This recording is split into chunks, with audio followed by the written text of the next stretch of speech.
Good morning, students. Welcome to RPS Group of Schools online classes of science. Today, our topic of discussion is the continued part of the biology chapter Body and Movements, Module 2. In this Module 2, we will learn about locomotion and movements. We will learn locomotion in few animals like earthworm, snail, cockroach, fish, snakes, and birds. Movement and locomotion. Movement is the change in the position of a body part with respect to the whole body. Movement is one of the most significant characteristic of all the living organisms. The blinking of the eye, breathing, eating are all examples of movement.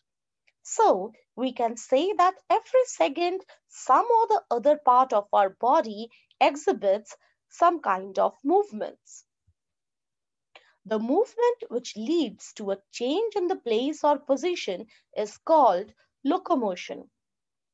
Locomotion is the voluntary movement of an individual from one place to another. Walking, running, climbing, swimming are the examples of locomotion. Locomotion is the displacement of a body from one place to another and forms the voluntary movement of an individual. All locomotion are movement, but all movements are not considered as locomotion. There are different types of locomotory movements in different organisms. Like paramecium have cilia which help in capturing food and also in locomotion. Hydra has tentacles for capturing its prey and for locomotion. We use our limbs for different types of body movements. Whenever we move, our limbs are involved. These are the muscular movements. In locomotion and other types of body movements in humans, the contractile property of the muscles is used. Movements involve perfect coordination of the muscular, skeletal, and neural system.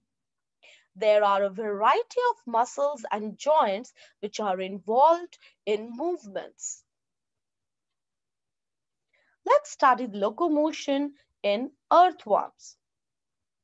An earthworm moves by crawling, produced by the alternate contraction and relaxation of muscles of its wall. The contraction of muscles make the body short and thick, whereas relaxation of these muscles make the body long and narrow. The bristle-like projections called setae provide grip to the earthworm on the surface. It excretes a slimy substance which aids its movement. During movement of an earthworm, the earthworm first extends the front part of the body, keeping the rear portion fixed to the ground. Then it fixes the front end and releases the rear end. It then shortens the body and pulls the rear end forward. This makes it move forward by a small distance.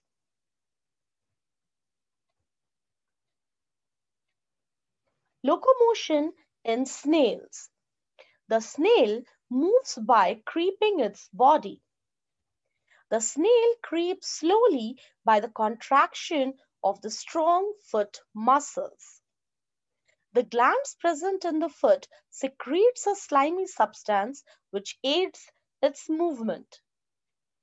During locomotion, the shell aperture opens and a large muscular foot and head of the snail comes out.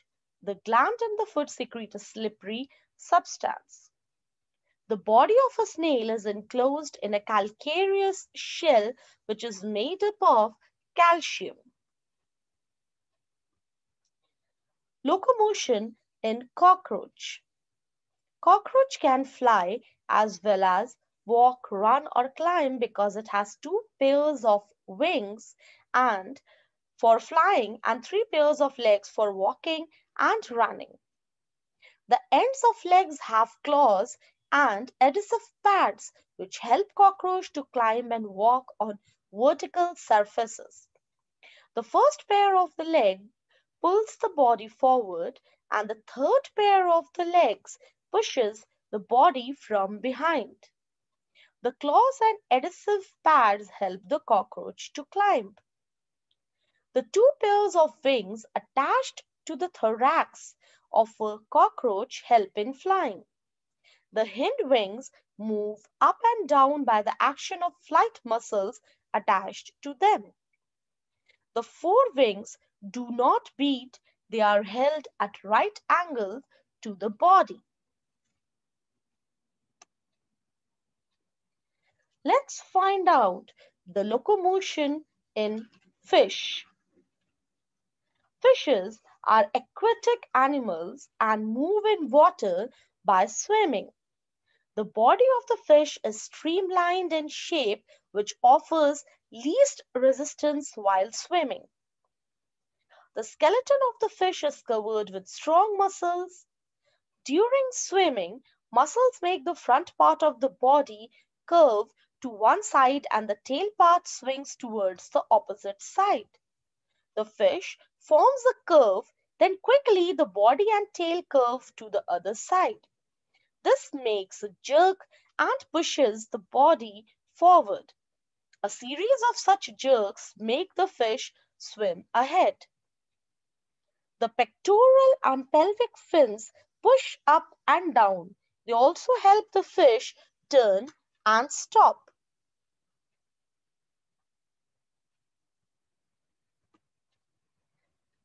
Next locomotion we will see in snakes. Snakes move by crawling. A snake crawls on the ground in a zigzag manner. Their body curves into many loops which gives it a forward push by pressing against the ground. The body is thrown into alternate curves or loops by contraction of muscles. The waves of contraction move down the body and push it forward. The belly scales or plates on its undersurface press against the rough ground and help in pushing the body forward. Locomotion in birds. Their forelimbs are modified into wings. Hind limbs help in walking and perching. Birds have hollow and light bones, which reduces and makes them lightweight. They have strong flight muscles. Their body is spindle-shaped or streamlined, which reduces the air drag and makes way through the air easily. Birds fly by flapping their wings. By the contraction of flight muscles, wings move downwards and forward. This downstroke of wings pushes the air downwards and backwards, and the body is pushed upward and forward. When the wings move upwards in upstroke, the birds move downwards. This is how a bird flies. That's all for this module 2. We will join you soon with another module. Till then, take care of yourself. Thank you.